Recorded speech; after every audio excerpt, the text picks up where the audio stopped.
This week at Outside Reviews, we got a 2025 Acura Integra A-Spec, and it does not come in hybrid, which is funny because the new Honda Civic comes in hybrid. We did some research, and we're going to tell you how they compare. And welcome back, Outsiders. My name is Pat, and we got Brian behind the camera. Two military veterans doing car reviews. What's not to like about that? So press that like and that subscribe button to help support this growing channel. On to the main event right here, stamped right in the front. Integra, the Acura Integra, the 2025. Very nice looking front end. I like how it kind of comes in when you look overhead as in a V. Probably helps a little bit with the aerodynamic. And glossy black doesn't make it easy to clean, but definitely looks a little sharper. Definitely prefer that over some chrome. Overall, I think the front end is better than Honda Civic. It just gives you a little bit more of an aggressive and sporty look. But what's really going to matter is underneath that hood, we've got a 1.5 liter turbocharged 4-cylinder engine that produces 200 horsepower, 192 pounds-feet of torque through a CVT. It only comes in front-wheel drive. Fuel economy is 33 miles per gallon or 7.1 liters per 100 kilometers, and a 0 to 60 time in 7.1 seconds. Now, if you compare to the Honda Civic Hybrid, Honda Civic Hybrid obviously has electric motors. It's combined with the 2-liter 4-cylinder engine, giving you 200 horsepower and 232 pounds-feet of torque. That's where there's a huge difference. Horsepower is the same, torque, a lot more torque with the hybrid. 49 miles per gallon fuel economy on the hybrid, or 4.8 liters per 100 kilometers here in Canada. 0 to 60 is 6.7 seconds. Now, we can also compare the Type S for the Acura, which does not come in hybrid, but it does come in a 2-liter 4-cylinder turbocharged engine, and it comes in a 6-speed manual transmission, 320 horsepower and 316 pounds-feet of torque, which gives it a much better 0 to 60 time in 5.1 seconds. So that is a lot of statistics. I'll go over the pricing a little bit later down the road. But overall, this is the A-Spec, and the Type S is when you get really sporty. I find the Type S is going to be the better of all three if you want something more engaging to drive and such. But a lot of people are going to be looking at this, obviously, for price, which I'll talk down the road. Looking at the side here, we have a nice pair of 18-inch wheels. I like the gray color, definitely matching this gray color body paint here. And you got the A-Spec badging and same body color mirror cap on the side. We do have keyless entry, and you can just slide your hand here and unlock it if you have the key on you. I do, so that's good. One thing though, you don't have keyless entry on both, so you have to go through the main doors and front doors in order to unlock the rear, something that kind of bugs me all the time. Fuel economy, I did talk about. It is recommended, so these numbers are with premium fuel, so 91 octane and over, but you can run this on 87 octane. In the back end, we do have a hatchback type of back end with a nice black spoiler here. And again, Integra stamped in the back. Definitely like that about it. And this is something else that I like, is the opening. Now, it's not a powered opening. You do have some hydraulics helping you out, and you have some privacy here, but the cargo. Now, another difference from the Honda Civic. The Honda Civic, the axis is much lower. This is a little bit higher. When you compare them, there's about this much difference in axis. But this one actually boasts a generous interior of 24.3 cubic feet. You can also put the seats down and have more. I like the netting here. Mainly because I like to buy watermelons and I hate that they roll around so much. Also, underneath, we do not have a spare. We just have a tire repair kit and then room for a spare. But we don't have the spare. Companies are doing that nowadays. It's a lot of fun. Let's go on the inside and see how that goes. Here I am in the back seat. I'm a 5'9" larger individual, and I've got 37 inches of leg room. That's actually pretty good, and depending on the person in front of you, if they put a seat all the way down, you can't really stick your feet underneath, but at this level, I'm pretty good. I got ample knee room, and right here, I have my heated seats button. So this does have outboard heated seats. A difference between the Honda Civic, because Honda Civic does not offer that. And obviously the flashy red leather interior is something that's going to be just to this. It looks a lot like the MDX Type S we did. Really nice vehicle. Go check out that review. I do not have ventilation. I do understand that this is a smaller vehicle and most of them don't have it, but I would have figured, and you know, the Acura would have had some. I have 2 USB port for connectivity, and I do have cup holders. Here they are. I got one bigger than the other. I mean, I guess that's all they could fit, but you can fit a regular bottle in this one here, and these seats do not recline. Overall, as far as headroom, my hair is slightly touching the ceiling, but that could have to do with the hairstyle. I don't know. In fact, I have a little bit less than an inch of headroom, which is good to know. Let's go check out the front. So we put Brian in front of the camera and behind it. And here's the interior. We're just going to take you right through this. I like it. There you go. Enough said. Let's move on. Next topic. Next topic. Honestly, yeah, it's a nice look. Again, it's one of these vehicles. You open the door, the red's popping out. Nice microfiber suede on the seats. Pretty comfortable. Yeah, we got leather seats. Now, I only have heated seats, so that's kind of... you know, I think it's an omission. It's a miss, because Acura is the more luxury part of Honda, right? Yeah, you'd think you'd get, or at least have the option for both. But like we do have the heated outboard rear seats. Cool, good for that. But no ventilation. See, I do have heated seats. I have heated steering wheel, but no ventilation. Yeah. But as far as everything else, it's nice and soft. We do have some rubbery, I guess, not hard plastic, and this is not piano black, so that's good. Yes, no, this actually, it kind of looks nice. There's a little bit of a texture to it, but mainly it looks like it's fairly easy to clean. It wipes clean, and it doesn't really show fingerprints, so that's a big plus too. Definitely a plus. This does. It's piano black here, and you know, we got a traditional shifter, whether you're a fan of that or not. I think it looks good. It feels good, and they had to, because you can get this in a manual as well, right? Yeah, and I mean, it like you said, it looks good. It matches the interior. Everything looks fine in here, so. Yeah, no, it definitely feels comfortable. It's nice and comfortable for a bigger guy like me. The micro suede does the job. But moving on to the steering wheel, it's nice leather wrapped. Obviously, we got your regular conventional stocks. We got our paddles here for when you want to go into sports shifting mode.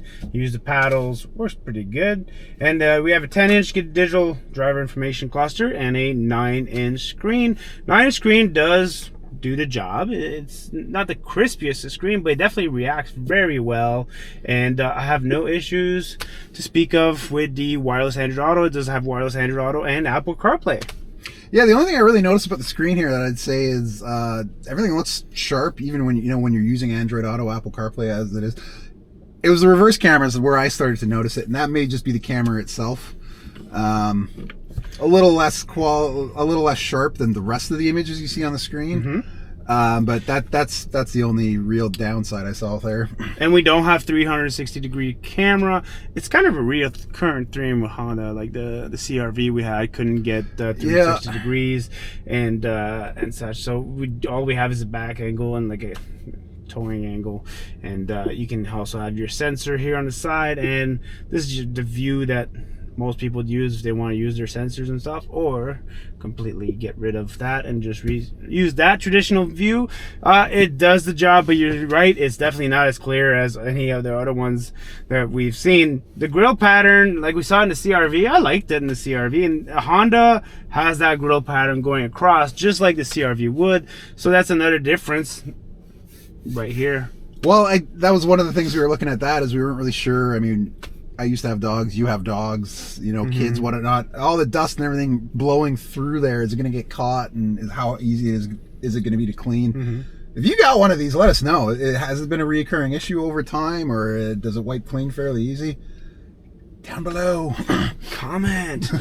And we do have a wireless charger here. Where on my notepad, but the wireless charger, definitely pretty it's a good spot. The shifter doesn't get too much in the way. I have USB-A and a USB-C and a 12-volt charging adapter, and then that's about it.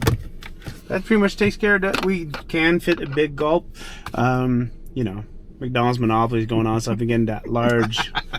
Your size. liter of cola. My liter of cola, and it definitely fit just fine. So as far as like we've been comparing throughout with the Honda Civic, the interior has a few points that I'd like to mention. One, we have the ELS Studio 3D sound system. Definitely sounds better. Another thing that is sound related is the soundproofing is better with the Acura Integra than it is with the Honda Civic. Another aspect of this is, you know, the big red and leather seats with the microfiber, something you cannot get with the Honda Civic, and, you know, some little, you know, additions here and there just to make it look a little bit more snazzy.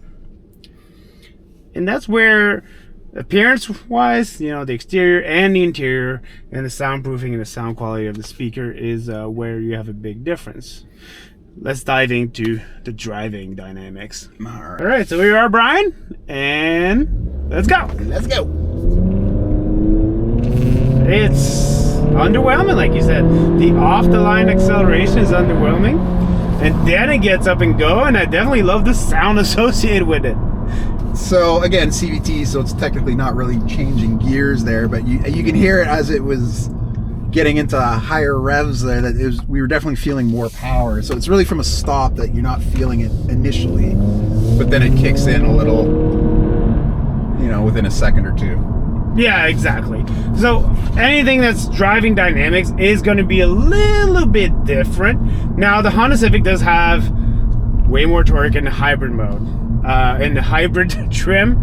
So the 0 to 60 time is like a full second, almost a full, it's a half a second different. So half a second faster, definitely noticeable. Yeah. They sound about the same as far as like exhaust sound and engine sounds and stuff, because it is, you know. Well, the hybrid's not going to add to that dynamic. No, but this has more soundproofing, and the road noise is much better. And in taking corners, this has adaptive damper suspension, which you can customize in the individual driving mode and whatnot, having more rigid or comfort, whatever. And it changes with your driving modes, right? Because right now we're rolling in sport, because that's what sounds better and it's cooler for this video. It sounds nice, and it's gonna corner nice here. Yeah, see, there's no roll. Yeah, it's very stable on its feet. I do want to come back to that soundproofing though, because you know, you hear the engine revving a little bit, but I do want to mention it's fairly breezy out today. It has been the last few days, and enough to bounce our drones around in the air. You might see it in some of the footage, but you're not hearing those gusts of wind at all inside. And to me, that's fairly impressive. Mostly, especially with sedans, I find it's, you know, smaller frame, less body to actually insulate, which means you're going to hear a little bit more. But it's really not the case here. They've done a pretty good job of that. Yeah. And driving the way I've been driving, I'm impressed by the fuel economy, because we just obviously gassed it up before filming this because it was getting a little bit low. But I was pretty impressed. So yeah, again, I mean, that 7.1 per 100 kilometers for an EPA estimate is pretty respectable for 100% ICE propulsion, right? There's nothing to complain about. Wow. And I think really the only sticking point there is if you compare it to this car's biggest competitor, which would be the Civic. Mm-hmm. That's I mean, it's going to beat it a little bit in that department. The Civic's going to beat the Integra a little bit there. So something to consider, but as a standalone vehicle, there's really nothing to complain about as far as fuel economy. No, it drives well. It does the job really good. It goes fast. Not off the line though. I was a bit underwhelmed off the line, but once you get going, it definitely accelerates a lot faster than when you initially press it on the gas, even if you decide to do a little bit of a, you know, track start kind of thing. It's the CVT. I blame the CVT for that one. And 192 pounds-feet of torque is not as good as, well, like I said, Civic. Not as good as the Civic, but once you get going, it does the job. Yep, it definitely does. All right, Brian, talk about price. This part that everybody loves to hear about. So in Canada, if I'm including freight and destination and stuff, starts at $42,000, goes all the way to $48,000. Our tester here is at $50,000 because it's got these rubber mats and a few other add-ons. But in the US, you're looking at $34,000 and goes up to $40,000. Okay, and so how does that sit when we're looking at? I forgot. The Type S. So the manual is actually an extra $5,000. So that one's $55,000 if we were to spec it out the exact same as this A spec, which gives you a lot more, but it only comes in manual. For the real drivers. For the real drivers, yes, or for the anti-theft system. Well, that too. If we're gonna compare it with the Honda Civic Hybrid, it's not that bad. It's about $3,000 difference. So there's $3,000 more, right? For all this luxuriousness, for all this premium interior and a better looking exterior. But that depends on who's looking at it. Yeah. Well, personally, I really do like the look of this vehicle inside and out, but I'm gonna come back. It's not a huge price difference between the two models, and if you really want to do the math on it, over the years of pumping gas, which is only gonna get more and more, it's the extra $3,000 gonna save you the amount of gas that you need to save to justify it. But even without, I'm getting a more powerful vehicle by going with the hybrid. So with more torque, how I said that this off the line, and you said the same thing, isn't as impressive. Well, the Civic Hybrid takes care of that. Off the line is a lot more. The additional electric engine is definitely going to give you more of that direct line initial power. They have to go hybrid next year for Acura. I'm surprised it didn't go this year. Well, maybe it's something that's in the pipes, and I guess we'll just have to wait and see. But definitely their biggest rival out there is already themselves. Well, yes. It's the Honda Civic. It just depends what you want out of your vehicle and how much you're willing to spend for. I want to know what you guys think, though. Versus practicality. I want to know if you're shopping both, and if you're looking at this one and looking at that one, what is making you sway one way or the other? Because in my logical brain aspect, I would pick the Honda Civic just because overall cost and overall lifetime cost of maintaining it. I will identify that this is the 2023 car of the year. They haven't changed it, but they got that award for the 2023 model year. There hasn't been any change, and the fact that there hasn't been any change, reliability might be a little bit better with this vehicle. How it still has a turbo, but a hybrid, the fact that you're using two mechanical motors that are different from each other, hybrids usually tend to have a little bit more issues. Yes, so at maintenance side there might be a little more expenditures there. But again, you'd probably just have to sit down and do the math yourself if you're really getting into the weeds and getting into the numbers there. But there's definitely some obvious differences right there. So it's just it comes down to personal preference. Yeah, my ego wants this car. Looks better. It's just cooler. It's got that Integra badge, the Acura badge. The sound system's better. I can blare that out. But my dad's side and responsibility side and bill paying side is looking at the Civic and saying, well, seems like I'm getting more as far as like internal parts, like guts of it. More power, the horsepower is the same, but more torque and a faster car with less cost associated to it. So I might be prone to go that way. I want to hear from you guys. Which one would you go with? I'm kind of up in the air, honestly. I'm leaning towards the Civic for the fuel economy, things like that, but it's kind of hard to say no to this look. Yeah. Tell us what you guys think about the overall review and about the two vehicles, the comparison that, even though we don't have the Civic here with us, these are the specs, these are the differences. Let us know your thoughts. Thanks for watching, and we'll see you on the next one.